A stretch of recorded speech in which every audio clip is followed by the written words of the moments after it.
Hola, espero que se encuentren muy bien. En este video vamos a comentar los puntos más importantes del artículo Principles of Correspondence escrito por Eugene Nida en el año 1964.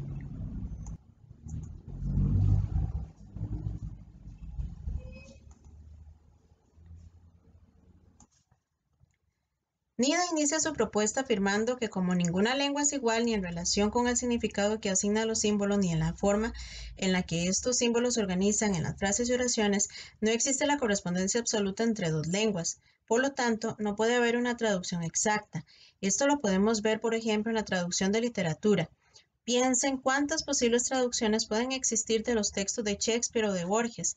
Todas estas traducciones, aunque tengan el mismo texto fuente, poseen textos metas diferentes por razones como perspectiva, énfasis deseado por la traducción, aspectos en los que el traductor desea enfatizar y decisiones lingüísticas para hacerlo, además del estilo propio de cada traductor.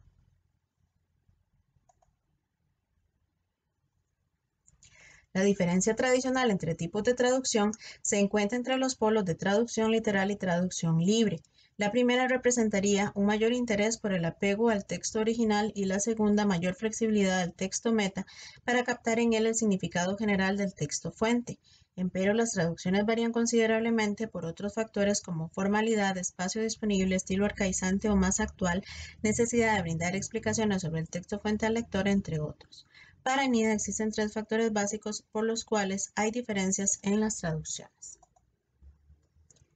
En primer lugar se encuentra la naturaleza del mensaje, es decir, si se desea dar más importancia a la forma o al contenido. En poesía, por ejemplo, hay mucho énfasis en la forma.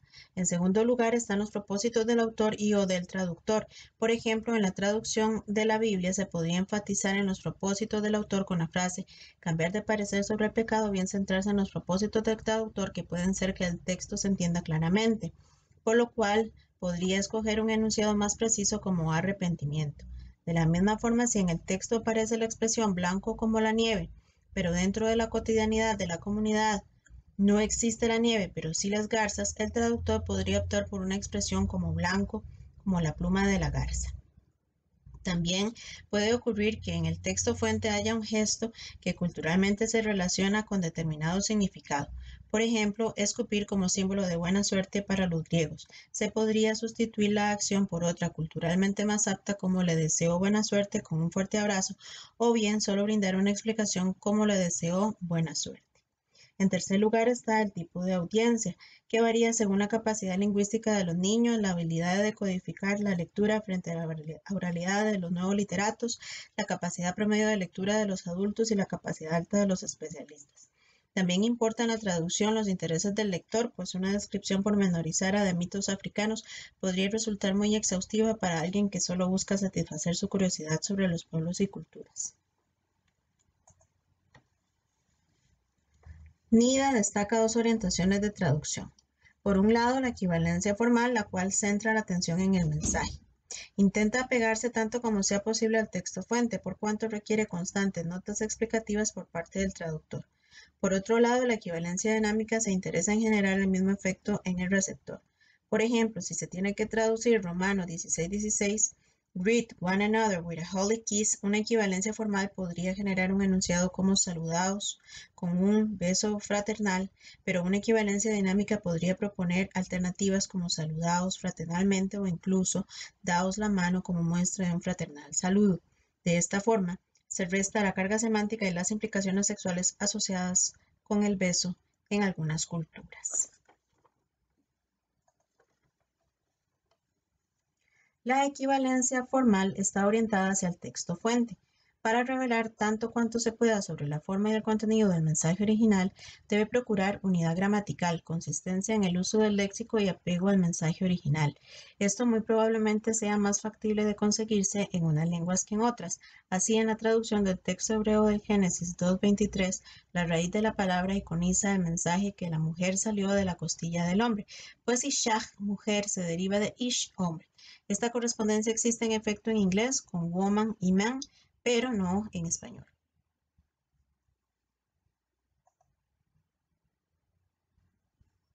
La equivalencia dinámica centra su atención en la respuesta del receptor. Es decir, intenta transmitir el mismo contenido, pero tal y como sería empleando la lengua meta. De hecho, la definición de este tipo de traducción sería el equivalente natural más cercano al texto fuente.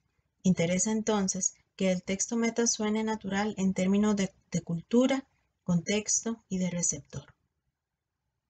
Muchos tipos de textos implican que se genere un vínculo léxico con la cultura del texto fuente, como sucede con las traducciones de la Biblia, en las cuales se deben mantener términos como Cordero de Dios. Por ejemplo, el comportamiento de los discípulos de Jesús, quienes llenaban de hojas y ramas el camino de Jerusalén, sería reprochable en África occidental, pues según esta cultura, los caminos por los que alguien vaya a pasar deben limpiarse meticulosamente. Tirar objetos sería un insulto. En estos casos son indispensables las notas explicativas. Para la naturalidad y cercanía con la lengua meta hay que tener en cuenta las opiniones de los mismos miembros de la comunidad sobre determinados fenómenos lingüísticos y proceder en la traducción según lo esperado por los receptores. Por ejemplo, en algunas lenguas de África se consideran las onomatopeyas como recursos lingüísticos muy informales para ser incorporados en la Biblia, mientras que en el Wai son indispensables para transmitir el tono del mensaje. También hay que tener presente las implicaciones históricas de los términos para no incorporar anacronismos en las traducciones.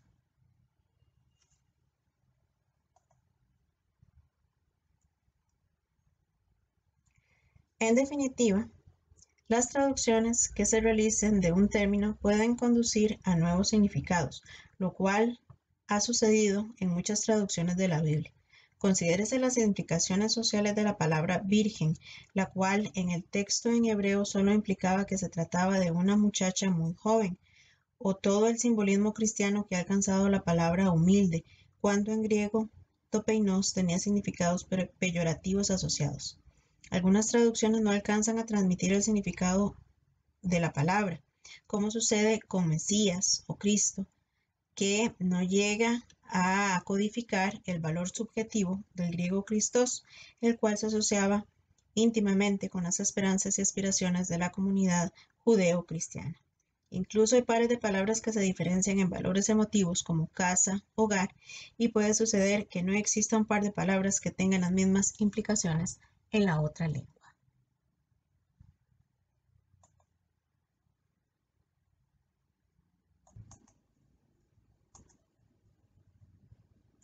Muchas gracias a todos y todas por su atención y nos vemos en el próximo video. Hasta luego.